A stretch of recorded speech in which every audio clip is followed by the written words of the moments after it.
დანაშაულის ადგილს მომავალი იურისტები იკვლევენ. შემთხვევა გრიგოლ რობაქიძის სახელობის უნივერსიტეტის კრიმინალისტიკის ლაბორატორიაში მოხდა. მოკლული პლასტმასის მანეკენია, რომელსაც ჭრილობა თავისა და გულმკერდის არეში პროფესორმა წითელი მარკერით მიაყენა.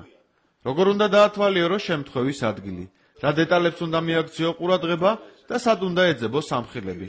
ამ კითხვებზე სწორი პასუხების მოსაძებნად და ჩახლართული მკვლელობის გასახსნელად იურიდიული ფაკულტეტის სტუდენტებს დრო ლექციის დასრულებამდე აქვთ. თუნდაც მოსამართლე გამოვიდეს, თუნდაც ადვოკატურაში დაიწყოს მუშაობა, თუნდაც გამომძიებელი იყოს, პროკურორი იყოს, ყველაფერი, ყველა ამ სპეციალობის ადამიანმა უნდა იცოდეს თუ როგორ ხდება მტკიცებულებების მოგროვება, რანაირად ხდება გამოძიების მსვლელობა. ეს კრიმინალისტიკური ლაბორატორია საქართველოს საგანმანათლებლო სივრცეში უნიკალურია. სემინარებისა და ლექციების გარდა აქ საკმაოდ სერიოზული და საპასუხისმგებლო ექსპერტიზები ტარდება. მომართვა იყო პარლამენტიდან, საქართველოს პარლამენტიდან პირველი პრეზიდენტის გარდაცვალების ფაქტებთან დაკავშირებით. ჩვენ შევისწავლეთ აბსოლუტურად ყველა მტკიცებულება, ჩავატარეთ გარკვეული ექსპერიმენტები და გარკვეული დასკვნა მივაწოდეთ პარლამენტს. იურისპრუდენცია ერთადერთი დისციპლინაა, რომელსაც გრიგოლ რობაქიძის სახელობის უნივერსიტეტში განსაკუთრებული ყურადღება ექცევა. სასწავლო პროგრამები, რომელსაც ალმა მატერი უცხოელ პარტნიორებთან ერთად ახორციელებს, სხვადასხვა ფაკულტეტის სტუდენტებს გზას ახალი შესაძლებლობებისკენ უხსნის. სტუდენტების განათლების დონე საკმაოდ მაღალია. ისინი ადვილად უმკლავდებიან ნებისმიერ მასალას, რასაც ასათვისებლად გერმანიაში ვთავაზობთ. სწორედ ამიტომ ჩვენთვის დიდი პატივია ყოველწლიურად საქართველოში ჩამოსვლა და აქაური სტუდენტების გერმანიაში მიწვევა.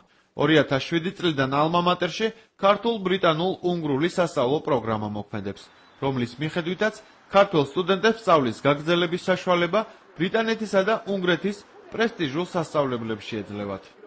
IBS-ი უნგრეთში უნიკალური უნივერსიტეტია. ის ორიენტირებულია პრაქტიკულ განათლებაზე. სასწავლო პროგრამის დაგეგმვის პროცესში მნიშვნელოვან როლს პოტენციური დამსაქმებლები თამაშობენ. ჩვენ მათთან სისტემატურად ვაწარმოებთ კონსულტაციებს და ვცდილობთ ზუსტად გავერკვეთ თუ რას მოითხოვენ ისინი ჩვენი კურსდამთავრებულებისგან.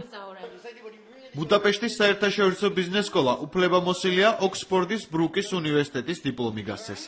ქართულთან ერთად სწორედ ასე დიპლომს აიღებს ამ უნივერსიტეტის მესამე კურსის ქართველი სტუდენტი ლელა კახაძე. როდესაც გაქვს ოქსფორდ ბრუკის უნივერსიტეტის დიპლომი, ეს არის ძალიან დიდი მიღწევა უკვე, რადგანაც უფრო მეტი შანსი არის დასაქმების, როგორც საქართველოში, ასევე უცხოეთში. ლელასთან ერთად უნგრეთის დედაქალაქში ანალოგიური პროგრამით გრიგოლ რობაქიძის სახელობის უნივერსიტეტის კიდევ 4 სტუდენტი სწავლობს. აქ ძირითადად შენ თავზე ხარ დამოკიდებული, ბევრი ინდივიდუალური დავალება გაქვს. თან ლექციებიც უფრო ინტერაქტიულია და მოკლედ ჩართული ხარ რა პროცესში. და ალბათ ეს ბევრად უფრო მეტ გამოცდილებასაც გძენს და ბევრად გეხმარება, რომ უკეთესად გაიგო და დაეუფლო პროფესიას. ქართველ სტუდენტებს ბუდაპეშტის ქუჩებში სასეირნოდ გამოსვლა ძალიან იშვიათად უწევთ. ამის მიზეზი პირველ რიგში დატვირთული სასწავლო გრაფიკია. გარდა ამისა, მათი საერთო საცხოვრებელი უნივერსიტეტის მთავარ კორპუსზეა მიდგმული. შენობები კი ერთმანეთს დერეფნით უკავშირდება. ასე რომ უნივერსიტეტში წასვლისას გარეთ გამოსვლის აუცილებლობა არ არსებობს. თუმცა არსებობს გამონაკლისი დღეები.